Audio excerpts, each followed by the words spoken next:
이제 죄 고백과 용서가 있는 교회인데, 이제 좀 전에 우리가 본문 야고보서 5장 14절에서 15절을 읽었지만, 어, 여기서 이제 굉장히 중요하게 여기는 것이 뭐냐면, 어, 병 낫기를 위하여 기도할 때에 죄를 서로 고백하며 용서를 받고 그 용서받음의 표로서 병 고쳐지는 일이 있을 것이라는 말씀을 해주고 있어요. 예. 그러니까 이 말씀을 우리가 먼저 좀 하면서 다루면서 이제 제목은 죄 고백과 용서가 있는 교회인데 서론적으로 좀 우리가 다뤄야 될 부분이 이거예요. 뭐냐면 모든 병이 죄 때문에 오는 건 아니라는 거죠. 이게 이런 걸 너무 획일화시키는 그런 좀 경향이 있어요. 뭐냐면 모든 병은 사탄으로부터 왔다. 이게 어디죠? 모든 병은 사탄으로부터 왔다. 이게 베레아입니다. 그 성락교회 아시죠? 그 김기동 씨, 우리는 별로 목사라고도 얘기 안 하는데, 하여튼 뭐 거기 모든 병은 사탄으로부터 왔다라고만 해석하고 하는 거 굉장히 문제가 많습니다. 그리고 모든 병은 다 죄 때문이다, 죄의 결과다. 대표적인 게 요한복음 8장에 나오는 그 실로암 사건입니다. 나면서부터 보지 못하는 어떤 한 병자가 있었는데 사람들이 물어보죠. 이 사람이 이렇게 보지 못한 게 도대체 누구 죄 때문입니까? 이 사람 때문입니까? 이 사람 부모 죄 때문입니까? 예수님 뭐라 부르시죠? 이 사람의 죄도 이 사람 부모의 죄도 아니고 하나님이 하시는 일을 나타내고자 합니다. 어떤 죄의 벌로서 모든 병이 오지 않는다는 거예요. 그리고 바울의 가시가 또 대표적이죠. 바울이 어떤 가시가 정확한 건지 아무도 모르는데 이런 병이 있을 때 그게 어떤 바울의 죄 때문에 내가 옛날에 사람들을 많이 핍박해서 그렇게 된 거야가 아니라 네가 너무 자만하지 않기 위해서 내가 좀 안전장치를 하나 뒀다. 그래서 내 능력이 약한 데서 온전하게 하려 함이라 말씀을 하죠. 그러니까 우리가 이 말씀 오늘 본문을 다루기 전에 좀 서론적으로 좀 생각해야 될 건 모든 병이 죄 때문에 오는 것은 아니다. 이건 분명히 하고 왜냐하면 많은 사람들이 아플 때 그러거든요. 제가 그런 얘기를 들을 때 참 마음이 아파요. 내가 무슨 죄를 져서 또 하나님이 나한테 이런 병을 주셨나 이런 얘기를 하실 때가 있어요. 제가 그런 거를 들으면 조금 마음이 아플 때가 있어요. 그래서 이걸 나눌 때도 막 우리 그런 거 있잖아. 막 당신 죄지었지 막 이렇게 하고 뭐야 그게 대표적인 게 욥기예요. 욥기가 하나님의 뜻이 따로 있는데 욥한테 친구들이 와가지고 너 죄졌지 죄졌으니까 이렇게 된 거야 빨리 회개해 이렇게 되니까 이게 아닐 수 있다는 거예요. 그래서 이 모든 것을 획일적으로 모든 병 아픔은 죄 때문이다 이렇게 얘기할 수는 없다. 이걸 전제로 합시다. 근데 이제 그럼에도 불구하고 우리의 죄들을 생각나게 하고 회개하기 위해서 하나님이 아픔을 주시는 경우도 있다. 이건 좀 균형이 필요한 거예요. 그럼 뭐 아프고 병들 때 죄 때문에 오는 경우는 아예 없냐? 아니, 그건 아니라는 거예요. 그것도 있어요. 그런 것도. 그런 거는 본인이 깨달아요. 하나님 깨달을 수 있게 해주세요. 네. 대표적인 게 뭐예요? 요나. 여러분, 요나서 보면 요나가 하나님 말씀 안 듣고 니느웨로 가야 된다. 다시스로 가는 배를 타고 깊이 잠들잖아요. 잠들어가지고 풀풀 자는데 하나님이 깨운단 말이에요. 어떻게 깨워요? 풍랑과 바람을 일으키셔서 자고 있는 요나를 깨워요. 요나가 당장 알죠. 이게 왜 그렇게 되는지. 내가 하나님 경외하는 사람인데 내가 하나님 낯을 피하여 도망가고 있다. 그러니까 사람들이 왜 그랬냐고. 이 사람을 막 아끼려고 그러는데 나 집어넣으라고. 이게 본인이 아는 거예요. 본인이. 그러니까 여러분 우리가 이 고통과 고난 속에서 하나님이 우리의 죄를 깨닫게 하실 수가 있어요. 계속 우리의 마음을 누르신다. 다윗도 사실은 나단 선지자 가기 전에 하나님이 이미 마음을 누르셨죠. 그러니까 우리가 이런 걸 보면서 진지하게 하나님 앞에 우리의 죄를 회개할 수 있는 거, 이게 굉장히 중요한 부분입니다. 그래서 그럴 때 중요한 게 어떻게 회개하냐. 이 본문의 문맥을 보면 교회 장로들을 청해서 병 낫기를 위해 기도하고 또 내가 이런 죄가 있습니다. 라고 고백을 하면서 서로 기도하면서 하나님이 우리를 고쳐주시기를 위해서 기도하라는 거죠. 그러니까 좀 너무 대중적으로 죄 고백하는 거는 뭐 그럴 수도 있어요. 이제 뭐 초대교회 길선주 장로 같은 경우에 우리나라의 초대교회 1907년 평양 장대현 교회에서는 길선주 장로 목사 되기 전에 자기가 집회 인도하다가 죄 고백하잖아요. 그런 경우가 있긴 있어요. 근데 지금 이제 최근에도 제가 저번 설교에도 그런 말씀을 드렸는데 최근에도 우리나라의 유명한 교회들 가운데 죄 고백을 막 회중 앞에서 공개적으로 하는 교회들이 좀 있어요. 좀 조심스러워요. 저는 개인적으로. 장로들을 통해서 좀 우리가 모든 것을 다 오픈하는 게 이게 꼭 좋은 일은 아닌데 왜냐면 이제 그 다음에 사람들의 시선이 그렇게 좋지가 않아요. 이게 좀 조심스러운 부분이에요. 이 회개에 대해서 제가 이제 설교에선 다루지 않는데 우리 구역장에게 또 하나만 더 다룰게요. 예수 믿었으니까 회개할 필요 없다. 그럼 뭡니까? 예수 믿을 때 한 번만 회개하면 된다. 예, 그렇죠. 구원파예요. 그게 구원파. 예수 믿을 때 한 번 회개하면 된다. 그 다음에는 회개할 필요 없다. 이게 이제 구원파죠. 그럼 말도 안 되죠, 그거. 그러니까 용서받았기 때문에 하나님 앞에 우리의 죄를 날마다 고백하면서 용서를 구해. 그리고 주기도문 같은 게 그래서 필요한 거예요. 우리의 죄를 사하여 주옵시고. 네, 분명히 나오죠. 죄를 고백하고 용서받고.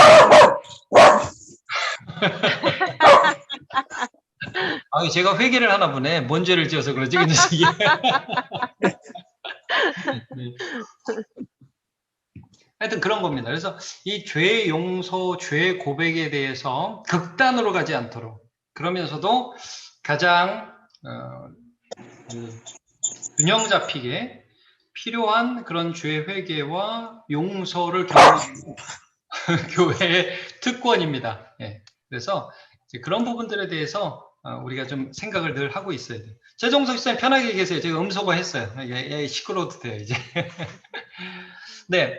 자, 그러면 오늘 본문을 좀 보도록 그렇게 할게요. 오늘 교재를 좀 보면서 시작하도록 하겠습니다. 죄 고백과 용서가 있는 교회 야고보서 5장 14절 16절. 자, 먼저 우리가 서론을 좀 보면 자, 목사님, 장로님, 리더, 믿음의 선배에게 죄를 고백하고 함께 기도하며 죄 용서를 경험한 적이 있습니까? 뭐 있으면 얘기해 보면 좋을 것 같아요. 그래서 서로 죄를 고백하고 또 하나님께 함께 죄를 용서해 달라고 고백하는 그런 경험들 있죠. 이게 천주교의 고해성사 있죠. 천주의 고해성사가 이 구절을 근거로 한다고 저번에 말씀드렸는데 천주의 고해성사는 문제가 뭐예요? 신부가 마치 죄를 사하는 것처럼 그리고 죄 사하는 표로 이렇게 앞으로 이렇게 해라 이렇게 얘기하거든요. 근데 그게 아니라 예수 그리스도의 피로 우리가 죄 사함을 받고 장로가 죄를 사하는 게 아니라 함께 하나님 앞에 나아간다는 의미예요. 그래서 이제 고해성사가 굉장히 위험해요. 그런 면에서. 근데 우리는 그렇다고 해서 아예 죄 고백을 안 해. 좋은 말만 해, 서로. 그럼 그것도 아니란 말이에요. 네, 그런 면에서 우리가 잘 균형을 잡아야 돼요. 그래서 좀 함께 죄를 고백하고 기도하고 죄 용서를 경험한, 예를 들면 부부 간에도, 가족 간에도, 부모 자식 간에도 죄를 고백하고 용서를 경험한 적이 있는가.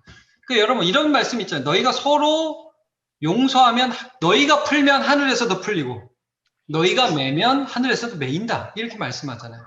그러니까 이 인간관계에서 죄를 고백하고 용서하는 게 굉장히 중요해요. 많은 사람들이 이거 그냥 건너뛰고 하나님께 얘기했으면 됐지 이렇게 생각하는데 용서는 그런 게 아니에요. 용서는 그냥 하나님께 말했으니까 용서 끝 이게 아니라 거기에 따르는 조치를 함께 해나가고 그러면서 하나님이 그들을 받아주는 그런 용서를 경험하는 거예요. 이게 그래서 죄 고백이라는 이 부분 굉장히 중요합니다. 그래서 많은 사람들이 죄에 대한 비밀을 갖고 살아가는데 그러면 본인도 힘들고 그 옆에 있는 사람도 속는 거예요. 네. 자, 다시 한번 말씀드리면 부부간에 뭐 결혼 전에 무슨 뭐 그렇게 했다 그런 건 말고 그런 건 얘기할 필요 없어요. 근데 이제 지금 현재 진행형이거나 혹은 뭐 감춰두고 계속 있는 게 있다면 그런 건 얘기를 해야죠. 네. 그리고 또 교회 어른들에게 이미 용서받을 수 없는 그런 그 사람이 없는 경우에는 어떤 자기 신앙의 선배에게 이런 부분을 얘기하고 함께 기도하고 그 신앙의 선배는 비밀을 지켜주면서 함께 기도하는 그런 게 필요하단 말이에요. 그래서 그런 경험이 있는가 한번 좀 얘기를 해봤으면 좋겠습니다. 자, 1번. 모든 병과 고통이 죄 때문에 오는 것은 아닙니다. 아까 얘기했죠? 예, 이제 이 실로암 고가에서 씻어서 눈이 보게 된 사람과 바울 사도의 가시에 대한 얘기입니다. 하나님께서는 고통을 통해 사람들의 죄를 생각나게 하시고 회개하시기도 합니다. 이건 인정해야 된다. 고통을 통해서 내 죄를 생각나게 하신다는 거예요. 그러면 회개해야 돼. 그러니까 이제 C.S. 루이스 같은 사람이 그런 얘기를 했어요. 고난은 하나님의 확성기다 그랬어요. 하나님이 우리 귀에다 대고 확성기로 말씀하시는 것이다. 그래서 우리 양심의 성령께서 계속해서 요구하시죠. 회개해라. 갖고 있지 마라. 잘못했다고 인정해라. 그러면 용서해 주신다. 아픔을 통해서 회개한 경험이 있는지 보기에서 좀 골라봅시다. 이렇게 됐어요. 1번, 죄를 지으면서도 모르고 살다가 요나처럼 큰 어려움 만나 죄를 깨닫고 회개했다. 이런 사람 많죠? 예, 큰 어려움을 겪어서 거기서 죄를 깨닫고 회개했다. 제가 지난주엔가 새롭게 하소서 우리 구역장들 새롭게 하소서 요즘 참 좋더라고요. 제가 보면 지나가는 말 같은데 한번 저 광고를 할까 그런 생각들. 새롭게 하소서 있어요. CBS에서 하는 간증 프로그램인데 요즘 주영훈 씨가 MC를 봐요. 그거 좀 들으세요? 가끔씩 시간 있는 분은 한번 들어보세요. 새롭게 하소서. 제가 한번 오늘 끝나고 하나만 좀 지난주 한번 김기동 목사라고 이게 베레아 김기동 목사 말고 고구마 전도왕이 있어요. 김기동 목사. 그분이 와서 간증을 하는데 제가 그분 간증 옛날에도 들었거든요. 근데 이번에 또 듣는데 그 얘기 또 하더라고요. 자기가 예수 믿기 전에 자기 부인이 하도 이제 열심히 믿고 그런 게 너무 싫어가지고 한 번은 이제 여행 가자고 이제 자꾸 교회 간다 그러니까 일부 예배 드리고 여행 가자고 그러고 차에 태워가지고 아침 일찍 그냥 강원도로 간 거예요. 예배 안 드리고. 이 사람은 이제 가다가 무슨 생각을 했냐면 가다가 교회에 있으면 뭐 아무 데나 들려서 예배 드리면 되지. 근데 이제 뭐 부인은 그런가요?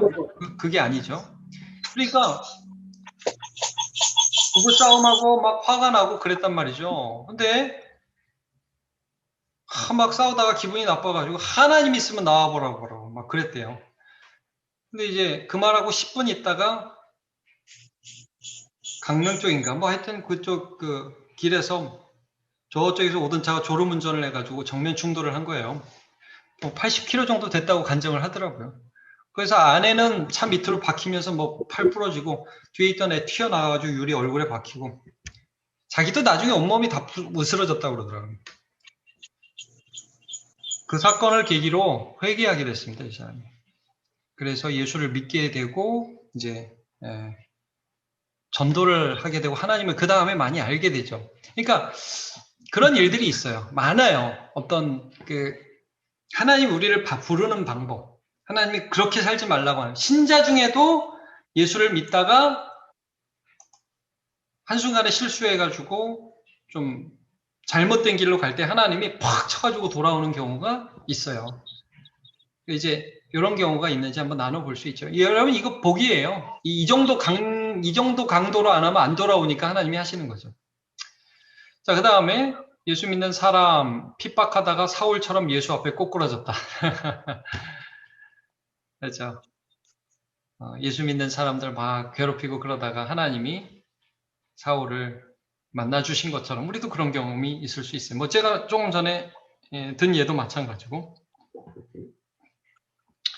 성경을 공부하고 말씀 듣다가 죄를 깨닫고 회개 기도를 했다.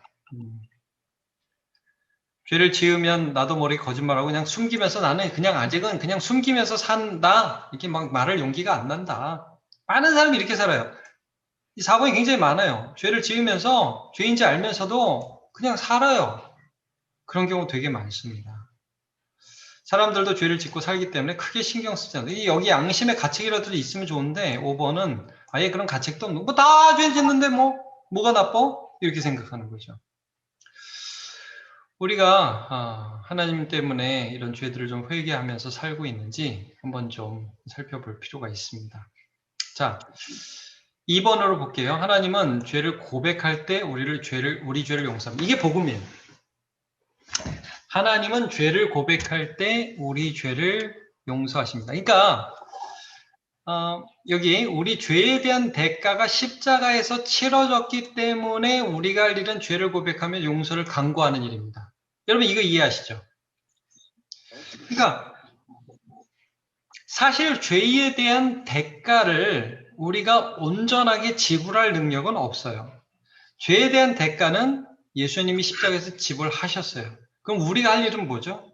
그분을 믿는 거예요. 그럼 그분을 믿는 게 뭐예요? 그분을 다 해주세요. 고마워요. 내 마음대로 계속 죄 지면서 할게요가 아니라 주님, 내 죄 때문에 주님이 돌아가셨습니다라고 주님 앞에 겸손하게 이 부족한 모습으로 나아가고 내 죄된 모습을 아뢰고 용서해달라고 하고 이 죄를 버릴 수 있게 해달라고 도와달라고 기도하는 게 그게 우리가 할 일이라는 거예요. 그게 우리 믿음이라는 거예요. 그러니까 죄에 대한 대가로 우리가 무슨 다시 십자가에 못 박혀 죽는 게 아니라 그 주님께 도와달라고 나아가는 거죠. 내 있는 모습을 숨기지 않고. 실제적으로 숨기지 않는 게 뭐예요? 많은 사람은 아니라도 적어도 교회 어른이라든지 믿음의 동역자라든지 이런 사람과 함께 기도하면서 일을 해야 되고, 믿음의 동역자, 교회 어른요, 이렇게 죄 고백하는 사람들을 품에 안고 함께 기도해 주는 사람이요. 그들을 위해서 비밀을 지켜가면서 그들이 죄를 버릴 수 있도록. 내가 회개할 수 있는 방법이 무엇인가? 1번, 중풍병자처럼 비참에 처한 자기 모습 그대로 나아가며 은혜를 간구한다. 이게 뭐냐면 마가복음 2장에 보면, 여러분 중풍병자를 침상체에 메고 온 사건이 마가복음 2장, 누가복음 5장에 나와요. 이게 뭐냐면 중풍병자는 게 뇌졸중이잖아요. 자기 힘으로 못 걸어요. 근데 이제 친구들과 함께 예수님께 갔는데 사람이 너무 많아서 못 들어가니까 지붕을 뚫고 내리죠. 그때 한번 그 중풍병자 입장에서 한번 생각해보세요. 여러분, 우리는 이 병자 입장에서 잘 생각을 안 하는데, 사실 대부분의 병자들은 죄책 가운데 죄의식 가운데 있습니다. 내가 무슨 죄를 지어서 천벌을 받아서 이렇게 되나. 그리고 이 중풍병자가 실제 죄를 지었을 수도 있고요. 그럼 이제 예수님께 나가서 도움을 요청할 때 얼마나 주저줄까요? 여러분, 이런 거 있죠. 너 같은 놈, 내가 너를 다 아는데 네가 무슨 낯짝으로 나한테 와서 고쳐달라고 그래! 이럴 수 있잖아요. 예수님이. 나를 다 아시는 분이. 고침을 받고 싶어. 근데 그분이 이런 나를 받아주실 것을, 이 몸의 치유 전에 사실은 뭐가 있어야 돼요? 그래서 죄의 용서가. 그러니까 이 사람은 그런 불안함을 가지고 예수님께 왔을 거라고. 근데 예수님께 내려갔을 때 예수님이 한 1000마디가 뭐였는지 기억하십니까? 이거 한번 마가복음 2장 한번 찾아보세요. 마가복음 2장. 네, 마가복음 2장을 한번 찾아보시기 바랍니다.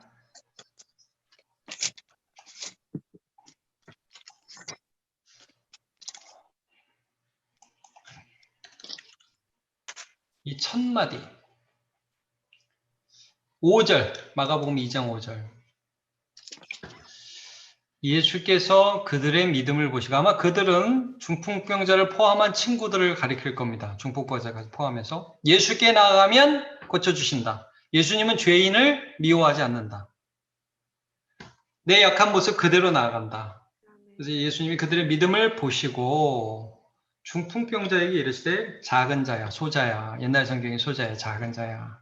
부족하지만 연약하지만 그런 네가 여기 나왔구나. 그 다음 뭐예요? 내 죄사함을 받았느니라. 이거예요. 굉장히 중요해. 야, 일어나 걸어라. 그렇게 말씀하지 않으셨어요? 맨 처음에. 죄사함을 받았느니라. 그러니까 사람들이 수군거리죠. 자기가 뭐라고 죄를 사해? 사람들한테 야, 뭐가 더 쉬울까? 죄 사하는 게 더 쉬울까? 일어나 걸으라고 하는 게 더 쉬울까? 근데 내가 세상에 죄 사하는 권세가 있음을 알게 하리라. 그러면서 네가 온 그 침상 메고 가라. 꼼짝 못하는 사람이 침상을 메고 갔다고. 자기가 누워서 왔던 그 침상을 메고 갔다고. 이게 무슨 의미죠? 용서받은 표로서 걸어간 거예요. 아멘. 예.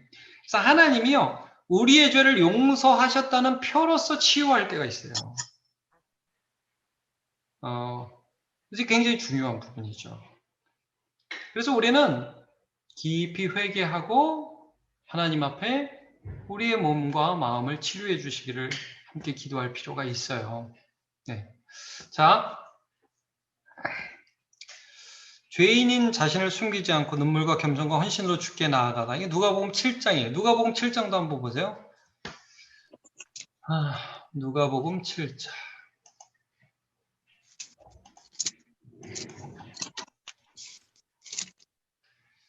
이제 예수님께 향유와 옥합을 본 그런 어떤 죄인인 여자가 있죠.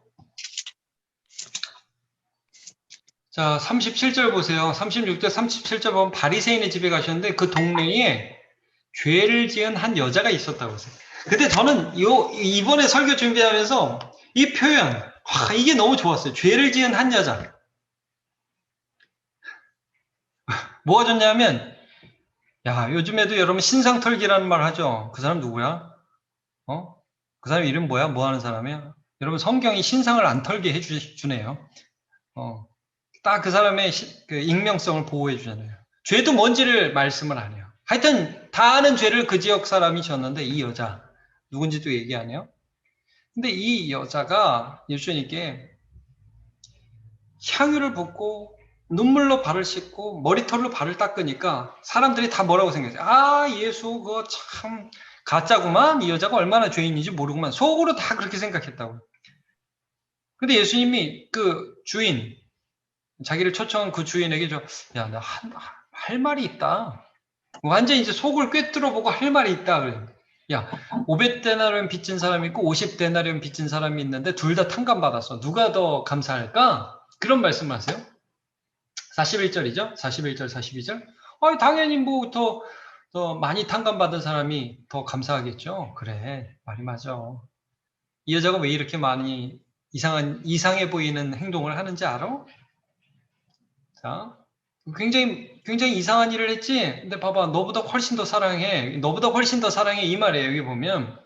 너는 발 씻을 물도 안 줬는데, 이 여자는 눈물로 내 발을 씻었고, 너는 제대로 된 입맞춤 인사도 하는데 내 발에 계속 입맞추고, 너는 머리에 감람유도 안 붓는데, 향유를 부었어. 왜 그런 줄 알아? 많은 죄가 사해져서, 그래서 많이 사랑해. 사함받은 일이 적은 자는 적게 사랑해.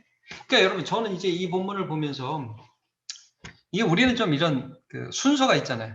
용서받고, 감사하고, 사랑하고. 근데 이 여자는 사실 이게 동시에 일어난 거예요. 동시에. 놀라운 일이에요. 저는 아주 놀라운 일이라고 보여집니다. 예수님께 나아가면 자기를 용서해 주실 것이라는 것을 믿고 자기 같은 죄인이 예수님께 나 죄인입니다 하고 나가는, 이게 여러분 이거죠. 나 죄인입니다. 나 아주 큰 죄인입니다. 그리고 고백하는 거예요. 사실은 이 눈물의 의미가 그거예요. 회개하는 거예요. 그리고 나 예수님께 나가면 나 용서해 줄 거 믿습니다. 나 예수님 사랑합니다. 그리고 나가는 거죠. 예수님이 여기서 이 여자에게 똑같은 아주 중요한 말씀 48절 보세요. 이의 여자에게 이르시되 똑같죠. 내 죄사함을 받았느니라. 저는 뭐 이 여자 얼마나 좋았을까. 얼마나 그 평생 가졌던 이 마음에 눌리는, 나는 나쁜 여자야. 모든 사람이 손가락질하는 그런 눈총을 받던 이 여자가 내 죄사함을 받았느니라. 얼마나 큰 능력이 되었을까 생각을 해볼 수 있어요. 여러분, 제가 이제 늘 이런 말을 하는데 여러분 들어보셨습니까? 여러분, 고백된 죄는 힘이 없습니다. 감추어진 죄는 힘이 있어요. 남들 모르고 나만 아는 죄 있죠? 그건 늘 내 속에서 꿈틀댑니다. 근데 고백되고 회개되어서 하나님 앞에 내놓아지고 누군가 그 죄를 위해서 나와 함께 기도하는 그 죄는 힘이 확 떨어져요. 알코올 중독자가 해야 되는 가장 중요한 일이 뭔지 아시죠, 여러분? 자기가 알코올 중독자라는 걸 인정하는 거예요. 그게 제일 중요해요. 하나님 앞에 우리가 죄를 고백하고 하나님 앞에 내어놓으면 하나님이 우리를 다루시기 시작해. 그래서 여러분, 요한복음 8장에 보면 가늠하다 현장에서 잡힌 여인에게 예수님이 뭐라고 그러시죠? 맨 나중에 너를 정죄하던 자가 어디 있느냐? 없나이다. 그 다음에 예수님 뭐라고 그러시죠? 나도 너를 정죄하지 아니하노니. 그 다음 가서 다시는 죄를 범하지 말라. 그 여자 죄 함부로 못합니다. 드러났거든요, 죄가. 그리고 예수님이 자기 죄를 다루기 시작하거든요. 이게 교회라는 거예요. 이게 교회, 이게 많은 분들이 교회를 좋고, 잘 지내셨어요? 멋지세요? 너무 예쁘세요? 이것만 이제 교회라고 생각하는데, 사실은 우리의 약함과 연약함이 고백되고, 그리고 함께 기도하면서 죄를 이기는 공동체죠. 그래서 죄 고백과 용서가 있는 교회. 이게 교회란 말이에요. 자, 또 보겠습니다. 3번. 교회 지도자, 부모님, 리더, 믿음의 선배를 찾아가 죄를 고백하며 함께 기도한다. 내가 할 수 있는 것이 이런 것이 있는가? 여러분, 들통나서 그래서 함께 기도하기 전에 먼저 찾아가서 기도하는 거 참 좋습니다. 이게 좋습니다. 이건 우리가 구역원들에게 당신 죄 지었지? 이렇게 가라는 게 아니라 만약에 죄가 있다면 우리가 서로 죄를 고백하며 같이 기도하는, 막 동네방네 소문내라는 게 아니에요. 이렇게 우리가 서로 기도하는 게 필요하다는 거죠. 자, 4번. 하나님 앞에 혼자 기도하면 겸손히 죄를 인정하고 허물을 고백한다. 이 시편에 이런 말씀이 있어요. 내가 토설치 않을 때, 내가 죄를 고백하지 않을 때, 여름 가물에 진흙, 여름 가뭄에 그 진흙같이 막 내가 너무 힘들게 되었다. 이런 표현들이 있잖아요. 하나님 앞에 우리 죄를 고백하는 거예요. 기타 뭐가 있을지 한번 봅시다. 그래서 이제 교회란 죄 고백과 용서가 있는 공동체라는 거죠. 그리고 이걸 가지고 지도자가 기도할 때 하나님이 땅을 고치세요. 한 번 더 제가 이 부분을 이제 엘리야의 기도와 연결지어서 한 번 더 할 텐데, 자, 우리 마치며 보겠습니다. 하나님 우리를 긍휼히 여기시고 우리의 죄를 용서하시는 하나님이십니다. 이게 복음이에요. 하나님은 죄인을 용서하십니다. 그걸 못 믿으면 고백을 못하는 거고, 그걸 믿으면 고백을 하는 거예요. 하나님은 죄를 용서하시고 새롭게 하십니다. 죄 짓고 은폐하고 살면 힘들어요. 죄에 계속 노예가 돼요. 고백하고 내놓고 깨트리면 하나님이 용서하시고 새롭게 하십니다. 죄를 은폐하며 완고한 마음으로 살아가는 사탄의 유혹을 거절합시다. 믿음으로 날마다 죄를 회개하는 주님 백성으로 살아갑시다. 그래서 그렇게 살아가시기를 바랍니다. 그래서 언제든지 하여튼 구역 내에서도 저는 그런 일들이 많이 있었으면 좋겠어요. 내 잘못들이 편안하게 고백되고 그 비밀이 지켜지고 또 서로를 위해서 기도해주는 그런 구역들 되셨으면 좋겠습니다. 자, 제가 기도하겠습니다. 하나님 감사합니다. 오늘 우리가 죄의 고백과 용서가 있는 교회라는 주제를 가지고 말씀을 미리 공부했습니다. 교회는 좋고 좋은 면만 나타나는 게 아니라 우리의 약함을 나타내고 함께 기도하며 그것들이 용서되고 새롭게 되는 공동체입니다. 기쁘게 회개하고 또 하나님의 은혜를 경험하는 교회 공동체 될 수 있도록 은혜 내려 주옵소서. 예수님의 이름으로 기도합니다. 아멘. 수고 많으셨습니다.